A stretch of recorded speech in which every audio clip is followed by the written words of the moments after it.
WhatsApp guys, welcome back to another video. आज की video में हम बात करेंगे important point to keep in mind before appearing for any interview. अभी या फिर डीएनएस के लिए आप बैठ रहे हो, या फिर बीएससी में आगे फ्यूचर में प्लेसमेंट के लिए बैठोगे, या फिर लाइफ में कभी भी इंटरव्यू दे रहे हो, तो ये सारी जो पॉइंट्स मैं इस वीडियो में बताऊँगा वो पूरा अपने माइंड में रखना, तो ज़रूर कुछ ना कुछ तो इफेक्ट पड़ेगा ही। पॉइंट स्टार्ट करने से पहले मैं ये बता दूं कि ये कोट हमेशा याद रखना, your first impression is the last impression. और ये बहुत ही सही है, क्योंकि अगर आप लाइफ में किसी भी नए बंदे से मिलते हो या फिर इंटरव्यूअर जो कि आपसे फर्स्ट टाइम मिल रहा है, तो अगर आप फर्स्ट इंप्रेशन सही बनाते हो तो आगे आपके बारे में वो जो परसेप्शन रखेगा वो सही रखेगा। और आपका अगर वहाँ पे गड़बड़ होता है तो आगे आपके बारे में वही सोचेगा कि ये लड़का ऐसा है वैसा है। सो गाइस, जब पॉइंट से स्टार्ट करते हैं तो जो आपका सबसे पहला पॉइंट है वो है बहुत इंपॉर्टेंट है, आपका वेल ड्रेस्ड होना और वेल ग्रूम्ड होना। तो अगर आप अपना कैमरा कनेक्ट करते हैं या फिर अगर आप ऑफलाइन इंटरव्यू देने जा रहे हैं, तो आपकी सबसे पहले जब नज़र पड़ेगी उसकी, तो आपके वो ड्रेसिंग सेंस और आपका वेल ग्रूम्ड हो कि नहीं वो उस पर ही ध्यान देगा। तो इसके लिए आप क्या कर सकते हैं, लाइट शर्ट पहन सकते हैं। लाइट शर्ट में वाइट कलर या फिर कोई भी लाइट कलर ही यूज़ करना। और आप टाई पहन सकते हैं, पैंट पहन सकते हैं। अब कुछ लोग ऐसे सोचते हैं कि ऑनलाइन अभी इंटरव्यू चल रहा है तो पैंट नहीं पहनते, सिर्फ शर्ट और टाई पहनते हैं। लास्ट ईयर बहुत से बच्चों को कैमरा नीचे करवा के उनका पैंट भी चेक हुआ था, किसी किसी के तो शूज़ भी चेक हुआ था। तो उसमें रिस्क मत लीजिएगा, पैंट तो पहन के ही रखना। शूज़ पे तो आप एक्सक्यूज़ बना सकते हो कि फैमिली अलाउ नहीं कर रही है रूम में पहनने का, तो ये आप कर सकते हो, लेकिन पैंट्स पे कोई एक्सक्यूज़ आप नहीं बना सकते हो, तो ये आप पैंट भी पहन लेना। और हेयर की बात करें तो छोटे रखना। बहुत लोग होते हैं बड़े बड़े हेयर रख के और वो फिर जाते हैं इंटरव्यू देने, तो उसका कोई सेंस नहीं है। तो आप अच्छे से बाल कटा लें, क्योंकि आप इंस्टीट्यूट में भी जब जाओगे तो आपके बाल छोटे ही होने हैं।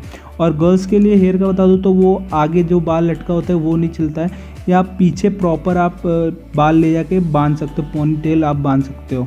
और बियर्ड और मुस्टेच की बात कर ले तो आप लोग अपना क्लीन ही रखना तो ज़्यादा सही रहेगा। Talking about the second point which is smile. आप पूरे टाइम इंटरव्यू के टाइम स्माइल रखना अपने फेस पे। कुछ लोग होते हैं कि वो स्माइल करते रहते हैं, उनका नेचुरल फेस होता है, लेकिन कुछ लोग इतने नर्वस हो जाते हैं कि वो अपना नेचुरल स्माइल भी भूल जाते हैं और पूरे इंटरव्यू में मुंह लटका के बैठे होते हैं, तो उसका कोई सेंस नहीं है।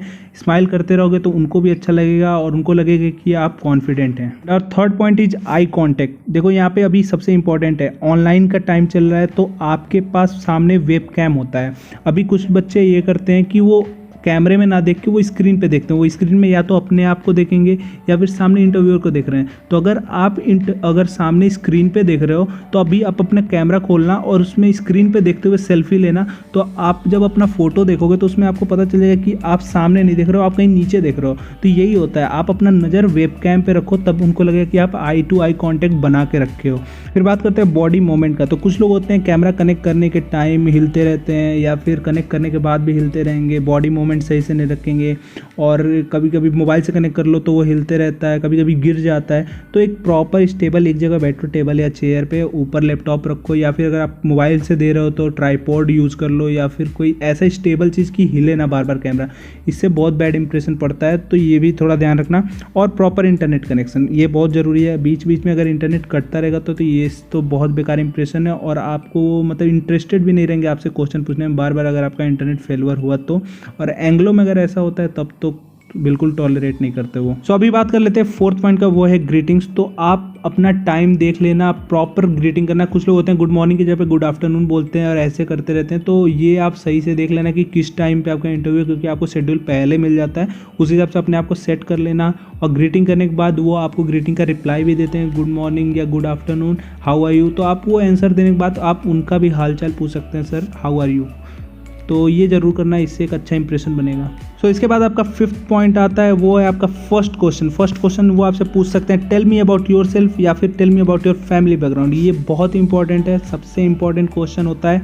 इसमें आपका एक प्रॉपर फॉर्मेट है इन दोनों क्वेश्चन के लिए, tell me about yourself, tell me about your family background. इन दोनों टॉपिक में मैं वीडियो बना चुका हूँ कि कैसे प्रॉपर फॉर्मेट में आप इसका आंसर दे सकते हैं, तो वो वीडियो देख लेना और उसी फॉर्मेट में देना। कुछ लोग होते हैं tell me about yourself में अपने फैमिली को भी घुसा देते हैं, और tell me about your family background में सही से नहीं बताते, प्रॉपर सीक्वेंस में नहीं बताते हैं। पहले भाई को इंट्रोड्यूस करेंगे, छोटे भाई को, फिर बड़े भाई को इंट्रोड्यूस करेंगे, पहले ऐसे आप उल्टा सीधा आंसर देते हैं। तो इसका एक प्रॉपर फॉर्मेट है, वो आप जाके वीडियो में देख लेना, वहाँ से आपको समझ में आ जाएगा। और ये सबसे इंपॉर्टेंट क्वेश्चन है, कॉन्फिडेंस लेवल यहाँ से आपको पता चल जाएगा। ये सब फर्स्ट इंप्रेशन का ही चल रहा है, और ये जो 5th पॉइंट तक है ये आपका फर्स्ट इंप्रेशन के अंडर में ही आता है। इसके बाद आपका पूरा डिसाइड होता है 50% तक आपका आप सेलेक्ट हो रहे हो या नहीं हो रहे हो, आपका इस पॉइंट तक डिसाइड हो जाता है। मैं पूरे सीक्वेंस में चल रहा हूँ, कैमरा कनेक्ट करने से लेकर फर्स्ट क्वेश्चन तक। अब इसके बाद जो पॉइंट होंगे वो आपका फर्स्ट इंप्रेशन में नहीं रहेगा, यहाँ तक आपका इंप्रेशन उनके पास बन चुका है कि आपको सेलेक्ट करना है या नहीं करना है। So our next point is never lie in personal question. तो कुछ लोग होते हैं पर्सनल क्वेश्चन में ज़्यादा मतलब चालाकी करते हैं और वो गलत गलत आंसर बोलते हैं। तो जैसे कि आपका पर्सनल क्वेश्चन से ही आपको पता है स्टार्टिंग होता है, ऐसे नहीं कि सीधा टेक्निकल क्वेश्चन पूछने लगे, आपका पहले स्टार्ट होता है पर्सनल क्वेश्चन से। तो कुछ लोग अचीवमेंट्स में गलत बताते हैं, भले उनके पास कोई अचीवमेंट नहीं है लेकिन ये बोल देते हैं कि मेरे पास ये अचीवमेंट है, और हॉबी में बोल देते हैं यस सर मैं बुक पढ़ता हूँ। बाद में अगर वो पूछ दिया कि आप कौन सी बुक पढ़ते हो, किस टाइप बुक, तो आप उसमें फंस जाओगे। अचीवमेंट में ये मैं मॉनिटर था, कैप्टन था, और वो बाद में आपसे एक ऐसा क्वेश्चन पूछेंगे कि एज ए कैप्टन आपने क्या क्या किया, तो आप उसमें फंस जाओगे। तो कभी भी झूठ नहीं बोलना है। कोई भी अगर काम आपने नहीं है, कोई अचीवमेंट आपके पास नहीं है, हॉबी में आपका जो आपको सबको पता है कि अपना हॉबी क्या है, लेकिन कुछ लोग इंप्रेशन सही बनाने के लिए गलत बोलते हैं कि मैं बुक पढ़ता हूँ, तो ये नहीं करना है। जो आपका है सब कुछ सच सच बोलना है, खास करके ये पर्सनल क्वेश्चंस में। और 7th point is don't think too much in personal question. कुछ लोग होते हैं पर्सनल क्वेश्चन में भी सोचने लगते हैं, करने लगते हैं, इधर उधर देख के मतलब पूरा अपना इंप्रेशन की धज्जियाँ उड़ा देते हैं। तो इसमें सोचने वाली क्या बात है, सारे आपके पर्सनल क्वेश्चन हैं, सबके अपने अपने आंसर होते हैं। इन क्वेश्चन के दूसरे का आप कॉपी नहीं कर सकते हो, तो इसमें आप थोड़ा बहुत सोचो। ज़्यादा सोचने लगते हैं, बहुत इधर उधर देखने लगते हैं, इससे आपका पूरा इंप्रेशन बिगड़ सकता है। और 8th point is technical question. तो अभी तक हम लोग सिर्फ पर्सनल क्वेश्चन के बारे में बात कर रहे थे, अब हम बात करेंगे टेक्निकल क्वेश्चन के बारे में। और इंटरव्यूअर सोचता है कि आप ज़्यादा से ज़्यादा मैक्सिमम नंबर अब जो टेक्निकल क्वेश्चन है, फिजिक्स, केमिस्ट्री, मैथमेटिक्स, ज्योग्राफी और जो मर्चेंट नेवी से रिलेटेड, शिप से रिलेटेड क्वेश्चन है, आप उसका आंसर दे दें। तो इसमें क्या होता है, कुछ लोग होते हैं जो कि कुछ ज़्यादा डिस्क्रिप्टिव आंसर देने लगते हैं, और कुछ लोग होते हैं जो वन लाइनर आंसर देते हैं। तो जैसे कि अगर एग्जांपल लीजिए कि कोई आपसे एक प्रिंसिपल पूछा जाता है, तो आपको उसके प्रिंसिपल का स्टेटमेंट जो है वो आपको नहीं पता है, और आप क्या करने लगते हो, उसको समझाने के चक्कर में एक बड़ा सा डिस्क्रिप्टिव एक आंसर लिख देते हो, या फिर किसी को पता होता है तो कुछ ज़्यादा ही शॉर्टकट मार के वन लाइनर आंसर बोलता है। लेकिन जो इंटरव्यूअर है वो आपसे एक्सपेक्टेशन रख रहा है कि आप जो प्रिंसिपल ओरिजिनल जो बुक में स्टेटमेंट लिखा है, जो कि उसने प्रिंसिपल को बनाया है, उसने क्या स्टेटमेंट दिया था, आप वो बोलो। तो वो ना कि वन लाइनर में आता है, ना कि डिस्क्रिप्टिव में। तो जो प्रॉपर फॉर्मेट है, टू द पॉइंट आंसर बोला करो। ये जो इधर उधर के आंसर उनको मत दिया करो, उनको बिल्कुल भी पसंद नहीं आता है। और दूसरी बात कर ले फॉर्मूला। कुछ प्रिंसिपल हैं, जैसे बर्नौली थ्योरम है, उसमें आपके स्टेटमेंट के साथ नीचे फॉर्मूला भी अटैच होता है। चार्ल्स लॉ, बॉयल्स लॉ, इसमें एक फॉर्मूला भी अटैच होता है। तो इन सब क्वेश्चन में आप सोचा करो कि आप मतलब आंसर तो दिया ही करो, जो पूरा स्टेटमेंट है वो तो बोला ही करो। अगर फार्मूला रिलेटेड है, इसमें अटैच है, तो आप फार्मूला भी वहाँ पे बोल दिया करो। उनको उनके रिप्लाई का वेट मत करो कि हाँ इसका फार्मूला क्या होता है, तो वो आप मतलब खुद ही बोल दोगे तो अच्छा एक इंप्रेशन पड़ेगा। And last one is learn to say sorry sir I don't have any idea but will definitely search it. कुछ लोगों को होता है आंसर पता नहीं होता है, लेकिन फिर भी उसके बारे में उल्टा सीधा आंसर देते रहते हैं। तो यहाँ पे आप ये सेंटेंस यूज़ कर सकते हैं, सर मुझे नहीं आता लेकिन इंटरव्यू के बाद मैं ज़रूर इसके ऊपर सर्च करूँगा और इसके बारे में पढ़ूंगा।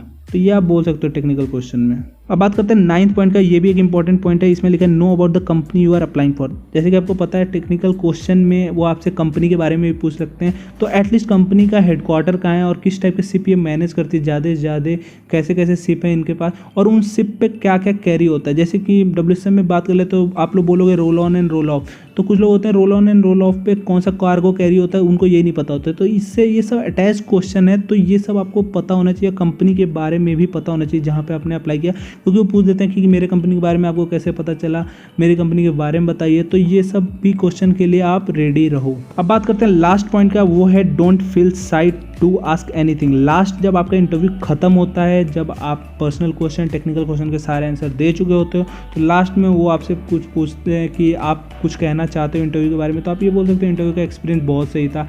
ज़रूर बोलना, क्योंकि देखो कुछ लोग होते हैं शाई होते हैं तो वो कुछ नहीं बोलते हैं, वो तो बोलते हैं नो सर सब सही है थैंक यू सर।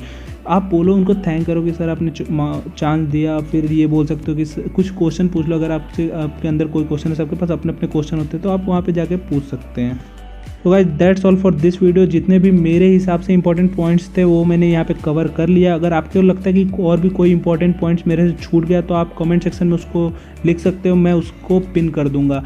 तो इस वीडियो में बस इतना ही बताना था इंटरव्यू से रिलेटेड, और ये सब अगर आप करोगे तो डेफिनेटली आपके चांसेस हैं सेलेक्ट होने के, ज़्यादा चांसेस हैं। अभी इंटरव्यू शुरू होंगे एक एक करके, तो अगर आपको कोई डाउट भी है तो कमेंट सेक्शन में पूछ सकते हो, और चैनल को सब्सक्राइब कर देना। And thank you for watching this video.